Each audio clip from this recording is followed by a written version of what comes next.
later on in the sermon. Wanted to share a story about years ago when I was cutting lawns for a large lawn cutting company in Detroit during my college summers. I had an episode one late afternoon that could have sent me straight to the pearly gates. Standing behind my 6-foot wide mower as I cut along the banks of the Clinton River in a northeastern suburban Detroit home, my right unit suddenly caught a sprinkler head and quickly spun the half-ton unit around over the riverbank with me behind it and desperately trying to save the machine and myself from going into the river. Now, I could have just stepped aside from that machine and let it tumble into the Clinton River.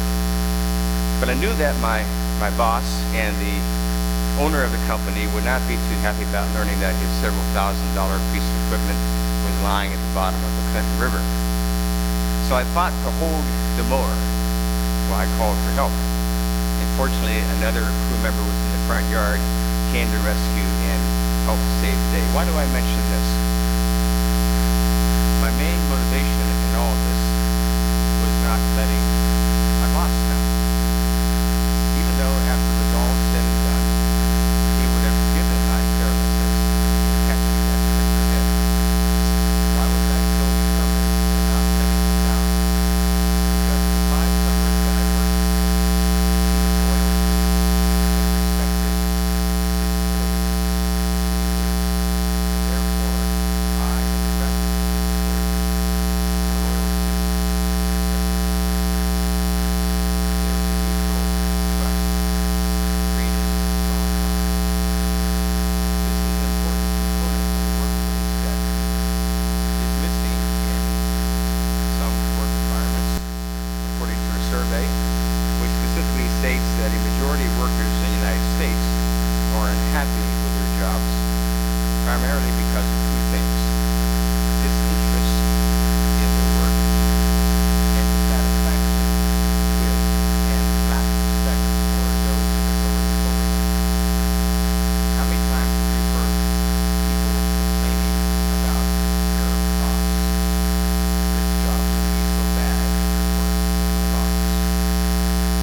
but we also uplift others in doing so.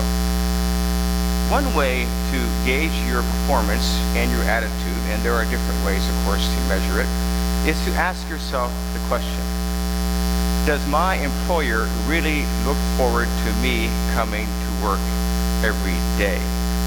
Because he or she knows that I'm trying my hardest and doing my best, that I am effective and efficient, that I set goals and I follow through with them, that I am bringing attitude to the table that is special and inspirational. If you can answer yes to these questions, then chances are very high that you are a valued member of the team. Proverbs 12:24 tells us, diligent work leads to control of one's situation. The writer in Ecclesiastes, read by Bruce this morning, tells us in our Old Testament lesson, he says, I know that there is nothing better for people than to be happy and to do good while they live, that each of them may eat and drink and find satisfaction in their toil. And this is the clincher. This, he said, is a gift of God. If you feel as if you're working more and more and enjoying it less and less, remember, a lot of it depends on your attitude and the understanding that the workplace in which you find yourself every day is a gift of God. Some days it might not seem like a gift, but in the long haul, work, no matter where you are, is a gift from God. And when one draws comparisons to the rest of the world, it can be very sobering to remember that there are hundreds of millions of people across our planet that barely have enough to survive and would die for a good job. The average resident, for instance, of a sub-Saharan country makes less than $800 per year.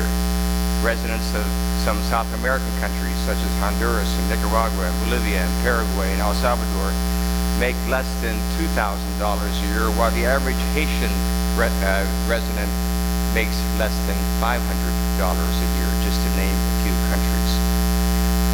So, when we consider the myriad benefits and advantages of the American workplace, gift is a word that should come to mind. And when we think of work as a gift from God, our thinking quickly shifts from taking it for granted, but receiving it with gratitude. The words from our processional hymn we sung this morning, come labor on, claim thy high calling that angels cannot share. To young and old the gospel gladness spares. Redeem the time, the hours too swiftly fly, the night draws nigh.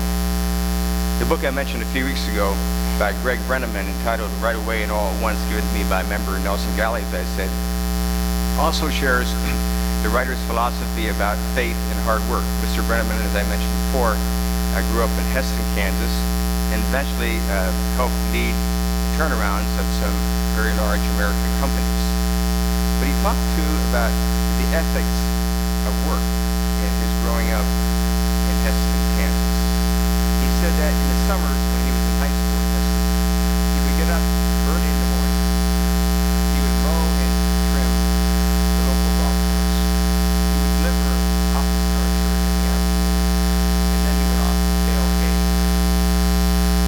He mentioned that in his community, he earned a great respect for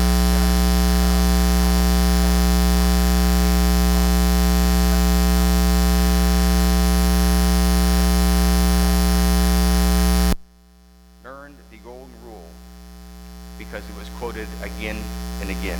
Do unto others as you would have them do unto you. And in the same uplifting attitude about work, as Jesus said in the New Testament lesson this morning, you will become, when you have this attitude, you will become the salt of the earth. And you will become a light unto the world. And most importantly, you will become an example and an inspiration to those around you.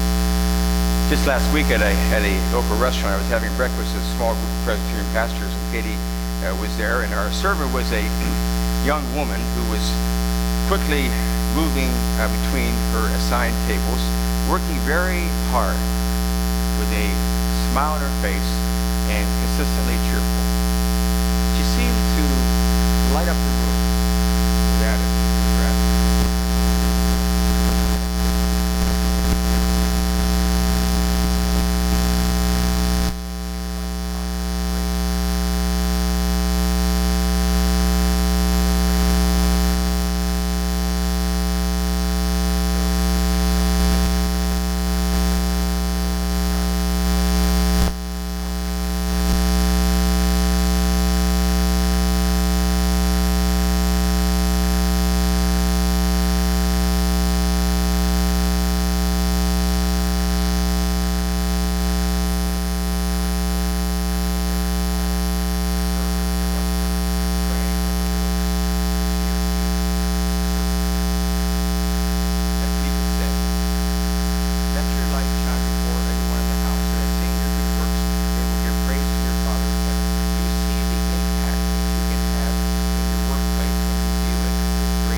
night before his scheduled interview for an unpaid, grueling internship at a well-known workers' farm in San Francisco. He makes it through the interview with a disheveled state, but nevertheless thought that the internship came from him. The senior saw Chris Gardner,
hardship came his way. Poverty, abandonment, homelessness, and humiliation.